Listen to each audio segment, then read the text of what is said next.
नमस्कार, खबरों का पंचनामा में आपका स्वागत है। मैं हूं आपके साथ अंशिका।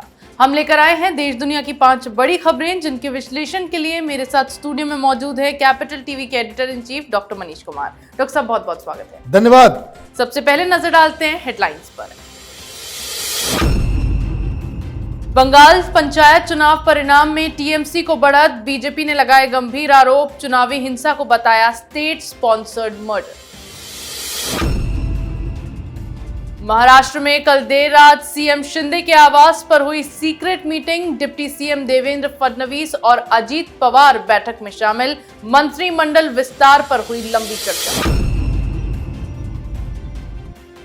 बेंगलुरु में अगली विपक्षी बैठक पर कांग्रेस ने लिखा पत्र, सोनिया गांधी भी लेंगी हिस्सा, महाराष्ट्र कांग्रेस में टूट के संकट के बीच मल्लिकार्जुन खड़गे और राहुल गांधी ने बुलाई बैठक। बिहार में लगातार बढ़ रहा एनडीए का कुनबा, नागमणि कुशवाहा ने शाह से मुलाकात के बाद किया एनडीए के साथ जाने का ऐलान, महागठबंधन में तनातनी बरकरार। सुप्रीम कोर्ट अनुच्छेद 370 पर करेगा फास्ट ट्रैक सुनवाई, 2 अगस्त से डे टू डे होगी सुनवाई। कोर्ट ने सभी पक्षों को 27 जुलाई तक जवाब दाखिल करने के दिया आदेश।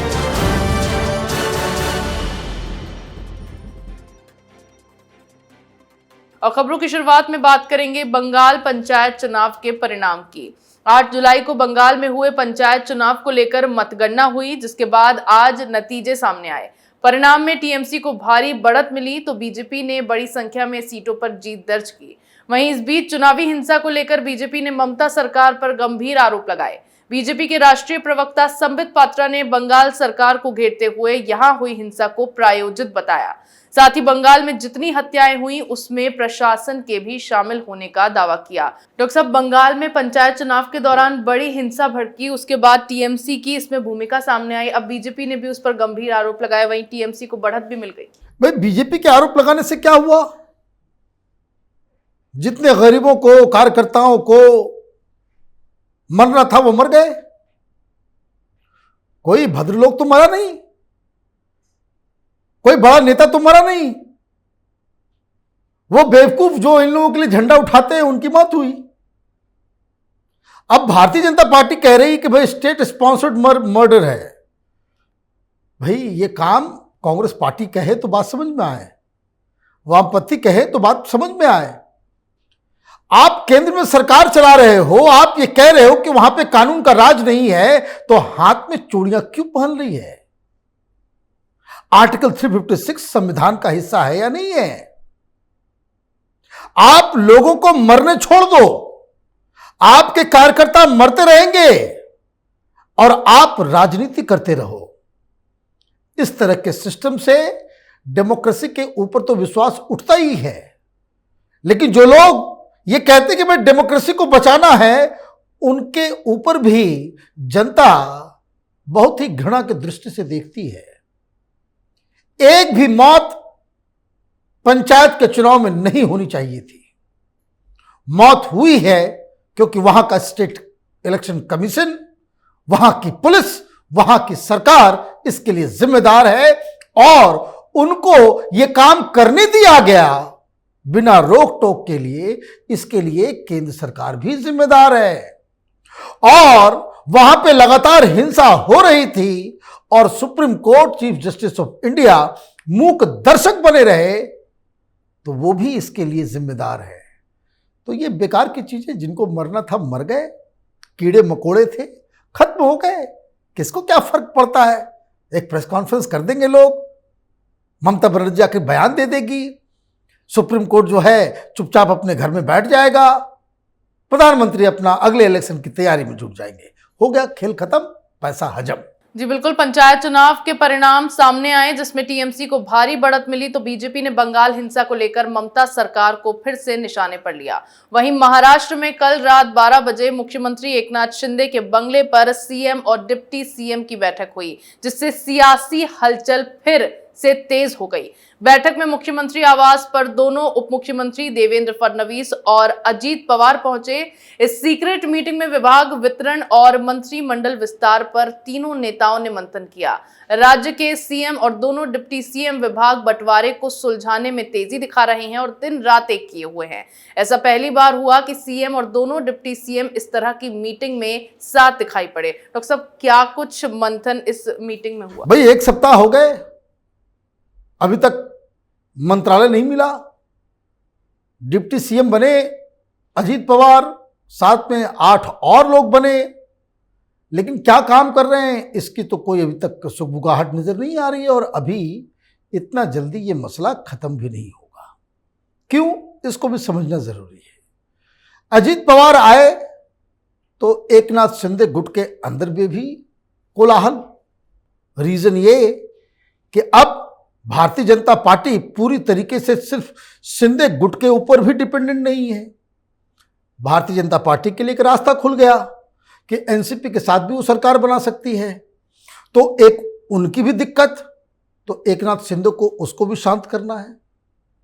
दूसरी तरफ अजीत पवार आए, उन पे अभी भरोसा इसलिए भी नहीं किया जा सकता क्योंकि मालूम चल रहा है कि अंदर खाने कोई श्रीनिवास पवार हैं, वो मीडिएट कर रहे हैं शरद पवार और अजीत पवार के बीच में।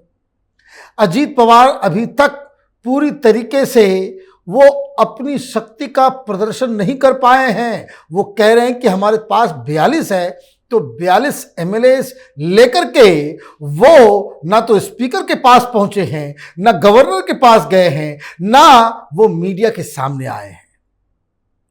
तो उधर भी डिस्ट्रस्ट का माहौल है। अब बताया यह जा रहा है भाई केंद्र के अंदर भी शिंदे गुट और अजीत पवार गुट से लोगों को मंत्री बनाया जाएगा।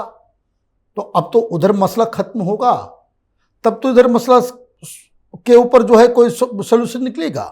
तो इसलिए ये सारी चीजें जो है वो अभी बातचीत के स्तर पे ही है। इस मीटिंग में हुआ ये, काफी देर तक रात के अंधेरे में मीटिंग होती रही, खुफिया मीटिंग थी।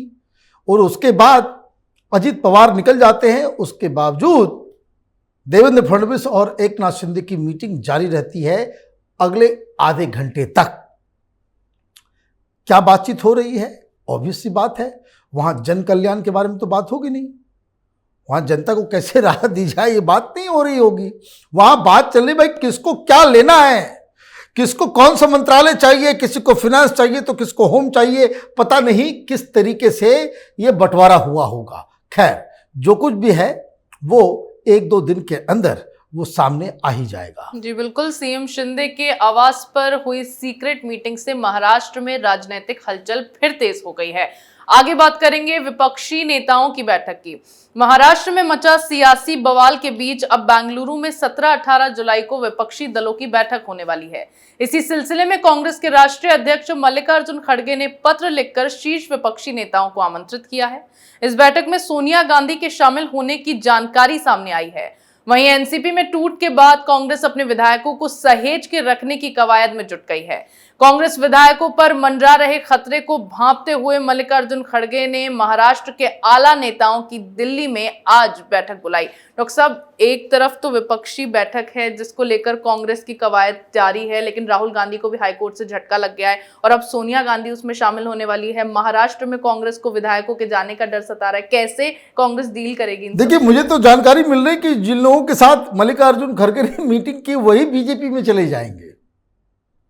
बड़ी समस्या है ये। दरअसल हो इसलिए रहा है कि जब पॉलिटिकल पार्टीज विचारधारा शून्य हो जाती है, मतलब विदाउट एनी आइडियोलॉजी, जब विचार को किल कर दिया जाता है, सिर्फ सत्ता के पीछे लोग भागते हैं, तो सारे लोग सिर्फ और सिर्फ राजनीति के नाम पे कॉम्प्रोमाइज करते हैं। अब जिन लोगों के साथ ये लोग गठबंधन बनाने जा रहे हैं, बेंगलुरु में चिट्ठी लिखी जा रही है कि आइए, सोनिया गांधी भी आएंगी। ये वही लोग हैं जो कांग्रेस का विरोध करते करते ही अपनी राजनीति को जिन लोगों ने खड़ा किया, आज कांग्रेस के साथ बैठे हुए उनके गोदी में। तो खैर, वो कहानी अलग है। लेकिन ये सब चीज तो अपनी जगह पे है। बड़ी कहानी क्या है? बड़ी कहानी ये है कि सोनिया गांधी तो संन्यास ले ली थी, फिर अचानक से उनको मीटिंग में क्यों बुलाया जा रहा है? इसका मतलब है कि सोनिया गांधी और कांग्रेस पार्टी के प्लानर्स को यह लग रहा है कि राहुल गांधी से नहीं हो पाएगा। राहुल गांधी कच्चे हैं। राहुल गांधी जो है वो गठबंधन के नुएंसेस को नहीं समझ पाएंगे। उनसे कुछ से कुछ हो जाता है। पिछली बार एक गुफअप करके आ चुके बिहार में। भाई मीटिंग करवा रहे हैं नीतीश कुमार, वहां जाकर के कान में आप पूछ रहे हो कि भाई आपने तो मंत्रिमंडल कर लिया, आपने अपने मंत्री को तो बना दिया, कांग्रेस को तो 2 और चाहिए था, वो कब कर रहे हैं? लीजिए। तो ये जो कहानी जो चल रही है विपक्षी एकता की, इसमें कोई दम नहीं है। अब चूंकि इन लोगों ने एक बवाल क्रिएट कर दिया, ये दलाल पत्रकारों का जत्था, भाई सारे विपक्ष एक हो जाएंगे, एक हो जाएंगे, एक हो जाएंगे, और अगर अभी ये टूट जाते हैं तो वो जो पूरा जो गुब्बारा इन लोगों ने फुलाया था कि मोदी के खिलाफ पूरे देश को खड़ा करना है, वो तो पहले ही फट जाएगा। तो अब इनकी मजबूरी हो गई है। आप इस चीज को समझिए कि ये विपक्ष की मजबूरी हो गई है कि एक साथ आकर के खड़ा फोटो खिंचवाए। वही बताइए, तुम्हारे कार्यकर्ताओं को गोली मारा जा रहा है बंगाल में, आप जो है वहां पे ममता बनर्जी के साथ सोनिया गांधी फोटो खिंचाएंगे। केजरीवाल रोज गाली दे रहा है कांग्रेस पार्टी को। आपके नेता केजरीवाल को गालियां दे रहे हैं दिल्ली में। वहां जाकर के मीटिंग में बैठ करके क्या होगा? चिट्ठी आपने भेज दिया कि केजरीवाल जी सादर आमंत्रित। तो ये बेकार की चीजें है। कांग्रेस पार्टी उसी जाल में फंस गई है। चूंकि ये लोग आगे बढ़ गए इतना कि अब बैकफुट पे जाना वो पूरे परसेप्शन को जो है वो खत्म कर देगा प्रधानमंत्री मोदी। लेकिन एक बात तो जरूर है, ये गठबंधन होगा नहीं, लेकिन ये चुनाव के जितने नजदीक जाकर के टूटेगा प्रधानमंत्री मोदी को उतना ही ज्यादा फायदा होगा। जी बिल्कुल, बिगड़ते हालातों के बीच कांग्रेस ने अब अपने विधायकों पर भी निगरानी शुरू कर दी है। अगली खबर में बात करेंगे जेडीयू और आरजेडी में मचे घमासान की। लोकसभा चुनाव से पहले लगातार एनडीए का कुनबा बढ़ता जा रहा है। बीजेपी ने इस बार जेडीयू के कोर वोट बैंक लवकुश समीकरण पर चोट की है। शोषित इकबाल पार्टी ने एनडीए के साथ जाने का ऐलान कर दिया है। पार्टी अध्यक्ष नागमणि कुशवाहा ने गृह मंत्री अमित शाह से मुलाकात के बाद यह घोषणा की है। दूसरी तरफ शिक्षा मंत्री और अधिकारियों के बीच विवाद से महागठबंधन में तनातनी जारी है। आरजेडी एमएलसी सुनील सिंह ने सीएम नीतीश कुमार और बिहार के अधिकारियों के खिलाफ मोर्चा खोल रखा है, जिसके बाद जेडीयू की नाराजगी बढ़ती जा रही है। सुनील सिंह के तेवर देखते हुए नीतीश उन्हें चेतावनी भी दे चुके हैं। डॉक्टर साहब, नीतीश कुमार की मुश्किलें लगातार बिहार में बढ़ती जा रही हैं। देखिए, मीटिंग हुई थी और ये सुनील सिंह आरजेडी के लीडर है, बड़े नहीं कह सकते, लेकिन लालू यादव के साथ बहुत घनिष्ठता है। रबड़ी देवी इनके हाथ में कलाई में राखी के दौरान उनको भाई मानती है, राखी बांधती है। अब वो वहां पे पटना में एक बिस्कोबान है, बिस्कोबान के वो चेयरमैन है। अभी हुआ ये कि एक मीटिंग थी, वो अमित शाह से जाकर के मिले और अमित शाह के साथ तस्वीर जो उन्होंने शेयर कर दी। अब आज जो मीटिंग हुई वहां पे नीतीश कुमार ने सुनील सिंह को आड़े हाथ ले लिया। वो आड़े हाथ इसलिए ले लिया कि ऑलरेडी वो चल रहा है कि जेडीयू वाले जो है पार्टी टूटने वाली है, पार्टी टूटने वाली है, लोग जो है जाने वाले हैं। तो एक तो वो बवाल चल ही रहा था और आप एक अमित शाह के साथ तस्वीर आप सोशल मीडिया पे शेयर कर रहे हो, तो उन्होंने कहा कि आपको ऐसा काम नहीं करना चाहिए। अब यहां तक तो ठीक है, लेकिन इसके आगे जो हुआ वो नीतीश कुमार की हैसियत और नीतीश कुमार की साख और नीतीश कुमार की गठबंधन के अंदर कितनी वैल्यू है वो बताता है।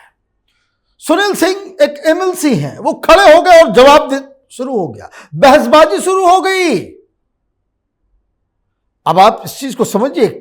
हालांकि लोग बाहर आकर के कहे कि नहीं वो तो हमारे गार्जियन जैसे हैं, ये हैं वो, लेकिन मीटिंग के अंदर इतना बवाल मच गया कि तेजस्वी यादव को बीच में इंटरवीन करना पड़ा, मीटिंग से उसको बाहर निकालना पड़ा। लेकिन सुनील सिंह मीटिंग के अंदर चुप और शांत नहीं बैठे। यह बेइज्जती है। सुधाकर सिंह ने भी किया, एजुकेशन मिनिस्टर ने भी किया, सारे लोग कर रहे हैं। सारे लोग कर रहे हैं। तो मतलब क्या है? मतलब गठबंधन के अंदर नीतीश कुमार की साख वैसी ही हो गई है कि भाई सरकार तो चल रही है, मुख्यमंत्री भी वो हैं, और ये बार बार उस चीज को दिखाने के लिए कभी एडवर्टीजमेंट देते हैं तो तेजस्वी यादव की तस्वीर नहीं होती, और उधर भारतीय जनता पार्टी असेंबली में कार्रवाई होने नहीं दे रही है कि भाई लैंड फॉर जॉब जो है वो उस घोटाले में नाम आ गया है, चार्जशीटेड हो गए, डिप्टी सीएम जो है वो इस्तीफा दे। तो बहुत सारी चीजें एक साथ हो रही है, और हर चीज में जैसे होता है ना कि घटना कुछ भी घट रही हो, स्थिति यह बन गई है कि नुकसान हर चीज में नीतीश कुमार का ही हो रहा है। जी बिल्कुल, एक तरफ एनडीए नीतीश कुमार को झटके दे रही है तो दूसरी तरफ महागठबंधन में भी घमासान थमने का नाम नहीं ले रहा है। आज की आखिरी खबर में बात करेंगे अनुच्छेद 370 पर सुप्रीम कोर्ट की कार्रवाई की। आर्टिकल 370 को जम्मू कश्मीर से हटाने के खिलाफ दायर याचिकाओं पर सुप्रीम कोर्ट में अब अगस्त में सुनवाई होगी। 2 अगस्त से इस मामले में रोजाना सुनवाई की जाएगी। इस मामले में सुप्रीम कोर्ट ने 27 जुलाई तक सभी पक्षकारों को जवाब दाखिल करने को कहा है। इलेक्ट्रॉनिक मोड में दाखिल सबमिशन देने के आदेश दिए गए हैं। इसके बाद अनुच्छेद 370 पर सुनवाई फास्ट ट्रैक मोड में 2 अगस्त से डे टू डे यानी हफ्ते में 3 दिन मंगलवार, बुधवार और गुरुवार को होगी। डॉक्टर साहब, 3 साल बाद फिर से 370 का मामला सुप्रीम कोर्ट में निकला। देखिए, ये ओवर स्टेपिंग है, अननेसेसरी। सुप्रीम कोर्ट का बहुत सारी चीजें अभी पिछले दिनों हो रही है। जैसे आज एक और खबर आई, एनजीटी ने दिल्ली के एलजी को यमुना की सफाई का जो है कमीशन का इंचार्ज बना दिया। कुछ लोग चले गए सुप्रीम कोर्ट, उन्होंने कह दिया कि नहीं, अभी इसको स्टे लगा दो। भाई सुप्रीम कोर्ट का काम है, पेट्रोल चलेगा या सीएनजी चलेगा, किसके पास घर होगा किसके पास नहीं होगा, कौन नौकरी दे सकता है कौन नहीं दे सकता है, किसको सस्पेंड किया गया, क्यों सस्पेंड किया गया, ये सारी चीजें सुप्रीम कोर्ट का मसला है। ये चीजें ये सुप्रीम कोर्ट में तय होंगी, तो आधा टाइम आप उसमें बर्बाद कर देते हो। और इसलिए जब संविधान का मुद्दा उठता है, जैसे 370, ठीक है, ये आपका मुद्दा है, लेकिन फिर ये तो लाइन क्रॉस तो करने वाली बात हो गई ना। पार्लियामेंट से ऊपर हो गया क्या सुप्रीम कोर्ट? ये जो लोग सुप्रीम कोर्ट में हर चीज के लिए दरवाजा खटखटाते हैं, उनको समझ में आना चाहिए कि पार्लियामेंट से कोई चीज पास हुआ है वो सैक्रोसेंट है। सुप्रीम कोर्ट पार्लियामेंट को सुपरसीड नहीं कर सकता, तभी तो डेमोक्रेसी जिंदा रह सकती है। ये 3-4 जैसे कुर्सी है तो उसके 4 पिलर हैं, जुडिशरी है, एग्जीक्यूटिव है, लेजिस्लेचर है और मीडिया है। एक टांग खराब हुआ, कुर्सी धड़ाम से टूट के नीचे। सुप्रीम कोर्ट पिछले 1-1.5 सालों में साफ साफ नजर आ रहा है कि दे आर एक्सीडिंग। उनको जो करना चाहिए वो कम कर रहे हैं, जो काम नहीं करना चाहिए उसमें ज्यादा वक्त दे रहे हैं। जी बिल्कुल, 3 साल बाद फिर सुप्रीम कोर्ट में अनुच्छेद 370 का मसला निकला है, जिस पर 2 अगस्त से रोज सुनवाई होगी। देश दुनिया की तमाम बड़ी खबरों पर हमारे साथ आपके विश्लेषण के लिए बहुत बहुत धन्यवाद। धन्यवाद। खबरों का पंचनामा में मेरे साथ आज इतना ही। अगर आपको हमारा ये वीडियो पसंद आया हो तो इसे लाइक करें, शेयर करें, कमेंट करें, साथ ही हमारे चैनल को सब्सक्राइब करना ना भूलें।